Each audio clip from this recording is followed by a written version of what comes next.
एक छोटे से गांव में एक लड़का रहता था जिसका नाम एहसन था। एहसन गरीब घराने से ताल्लुक रखता था। कपड़े पुराने, जूते गेंसे हुए और जेब अक्सर खाली। गांव के सब लड़के इसका मजाक अलिफाड़ती थे कि अरे एहसन, तेरी जेब तो हमेशा हुआ से भरी रहती है। एहसन मुस्कुरा देता मगर दिल में उदासी भर जाती। एक दिन एहसन को पुराने बाजार में एक फकीर मिला। फकीर की आंखों में अजीब सी चमक थी। इसने एहसन को आवाज दी और कहा, बेटा तेरा दिल साफ है लेकिन किस्मत सुई हुई है। ले ये पुरानी पेंट, इसकी जेब आम जेब नहीं, ये चलती फुर्ती जेब है। एहसन हंस पड़ा। बाबा, पेंट से क्या होगा? फकीर ने सिर्फ इतना कहा, कल सुबह ताब हैरान रह जाएगा। अगले दिन जब एहसन ने वो पेंट पहनी और जेब में हाथ डाला तो अंदर से नया नोट निकला। 100 रुपए का नोट। इसकी आंखें हैरत से खिल गईं। इसने फिर हाथ डाला, दूसरा नोट, तीसरा नोट। एहसन खुशी से पागल हो गया। अब उसकी खाली जेब में खजाना था। पहले पहल इसने छोटे छोटे खर्चे किए, दोस्तों को टाफियां खिलाईं, घर में खाने पीने की चीजें लाया। मां हैरान थी कि ये पैसे कहां से आए। एहसन ने सच ना बताया। इसने सोचा, ये राज मेरा है। लेकिन जेब का कमाल यहीं खत्म ना था। हर बार जब एहसन की नीयत अच्छी होती, जेब पैसा देती।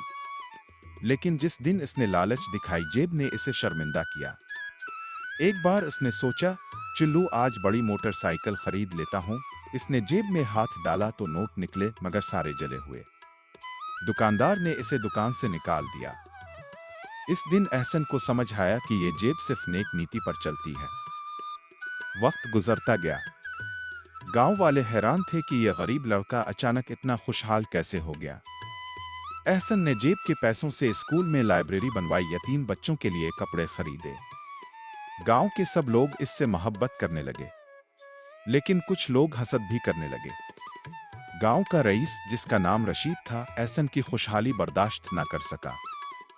इसने अपने आदमियों को एहसन का पीछा करने को कहा। एक दिन उन्होंने एहसन को जेब में हाथ डालते और नोट निकालते देख लिया। यह खबर रईस तक पहुंची और उसने फैसला किया कि यह जेब हर कीमत पर चाहिए। एक रात रईस के आदमी एहसन के घर आए और उससे पेन छीन ली। एहसन रो पड़ा, यह मेरी अमानत है, यह तुम्हें खुशी नहीं देगी। मगर रईस ने इसकी बात ना मानी। अगले दिन रईस ने जेब में हाथ डाला, वाकई नोट निकले। वो खुशी से झूम अलिफाटे। इसने नोटों से शराब खरीदी, जुए में खेला, जुल्म किया। लेकिन आहिस्ता आहिस्ता इसकी दौलत बोझ बन गई। जेब से निकलने वाले नोट कभी खून आलूद होते, कभी जलते हुए। रईस पागल होने लगा। आखिरकार रईस ने एहसन को बुलाया और कहा, ये जेब वापस ले लो, ये मेरे लिए लानत है। एहसन ने मुस्कुरा कर कहा, मैंने पहले ही कहा था, ये जेब सिर्फ साफ दिल वालों की है। रईस ने शर्मिंदा होकर गांव छोड़ दिया। अब एहसन ने फैसला किया कि वो ये जेब सिर्फ दूसरों की भलाई के लिए इस्तेमाल करेगा। इसने स्कूल, अस्पताल और लंगर खोले। इसकी शोहरत पूरे इलाके में फैल गई। लेकिन एक दिन वही फकीर वापस आया। इसने कहा, बेटा, ताव ने जेब का हक अदा किया, लेकिन याद रख, असल खजाना ये नोट नहीं बल्कि लोगों की दुआएं हैं। अब वक्त है कि ये जेब किसी और जरूरतमंद को मिले। फकीर ने पेंट वापस ले ली। एहसन के दिल में खौफ था कि अब वो कैसे गुजर बिसर करेगा। लेकिन हैरत अंगेज तौर पर उसने महसूस किया कि अब लोग उसके साथ हैं। गांव के सब लोग इसकी मदद के लिए तैयार थे। वो समझ गया कि असल दौलत पैसे की नहीं बल्कि नेक नीति और मोहब्बत की है। आखिर में मॉरल, लालच कभी खुशी नहीं देता, नेक नीति से किया गया हर काम एक जादुई जेब से भी ज्यादा बरकत रखता है।